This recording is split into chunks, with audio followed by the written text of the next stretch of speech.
ఇవాళ నేను మీకు యోగా దాని యొక్క ఉపయోగాలు హార్ట్ డిసీజెస్ ఉన్న పేషెంట్స్లో అండ్ హార్ట్ డిసీజెస్ ప్రివెంట్ చేయడం కోసం యోగా ఎలా హెల్ప్ చేస్తుంది, ఏ ఆసనాలు చేస్తే మనకు ఉపయోగం ఉంటుంది, ఏ ఆసనాలు మనం చేయకూడదు, ఇలాంటివన్నీ ఇవాళ నేను మీతో డిస్కస్ చేస్తాను.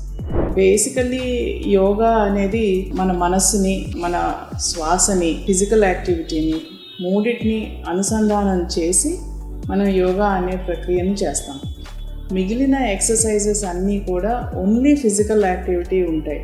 బట్ ఇందులో మనం కాన్సన్ట్రేట్ చేసి మన బ్రీతింగ్తో ప్రతి మూమెంట్, ఏ బాడీ పార్ట్ మూవ్ అవుతున్నా దాని మీద మనం కాన్సన్ట్రేట్ చేసి బ్రీతింగ్తో దాన్ని లింక్ చేసుకొని మనం యోగా అనేది చేయటం జరుగుతుంది. సో యోగా వల్ల డెఫినెట్గా మనకి చాలా ఉపయోగాలు ఉంటాయి.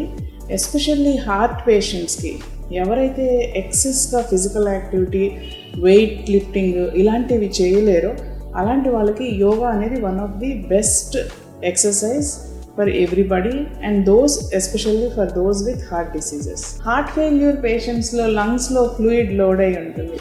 సో ఎప్పుడైతే ఈ ఫ్లూయిడ్ లోడ్ అయి ఉంటుందో వాళ్ళు ఆయాసంగా ఫీల్ అవుతూ ఉంటారు.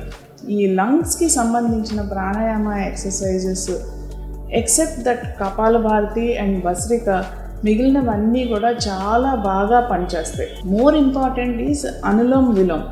ఇవి రెండు equal inspiration and equal expiration ఉంటుంది. సో అవి లంగ్స్ ఎక్స్పాన్షన్కి బాగా ఉపయోగపడతాయి. లంగ్స్లో ఉన్న ఫ్లూయిడ్ కూడా ఎలిమినేట్ చేస్తాయి.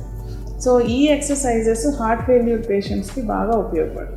Regular physical activity exercise, walking కానీ, సైక్లింగ్ కానీ, స్విమ్మింగ్ కానీ, ఇవన్నీ కూడా cardio friendly exercises. But at the same time ఇవి చేసే టైంలో హార్ట్ రేట్ బాగా స్పీడ్ అవ్వటము, ఇనీషియల్ ఫేజ్లో హార్ట్ రేట్ పెరగటము, మళ్ళీ తర్వాత అంతే స్పీడ్గా స్లో అవ్వటము, ఇవన్నీ ఇండైరెక్ట్గా హార్ట్ మీద కొంత ఎఫెక్ట్ అనేది చూపిస్తాయి. బట్ ఇందాక మనం అనుకున్నట్టు yoga is the only exercise that stimulates the parasympathetic nervous system. Parasympathetic nervous system అంటే అది మనలో ఉన్న యాంగ్జైటీ, ఫియరు, ఇవన్నీ కూడా సింపాథెటిక్ నర్వస్ సిస్టమ్ ఫీచర్స్. దానికి ఆపోజిట్ పారాసింపాథెటిక్ నర్వస్ సిస్టమ్. దీని వలన హార్ట్ రేట్ తగ్గుతుంది. అట్ ద సేమ్ టైం మనకి బీపీ తగ్గుతుంది.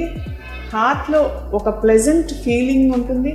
ఇవన్నీ కేవలం యోగా వల్లనే సాధ్యం, కానీ వేరే ఎక్సర్సైజెస్ వల్ల కాదు. అండ్ ఆ బెనిఫిట్స్ అనేవి మనకి యోగా చేసేటప్పుడు క్యారీ అవుతాయి.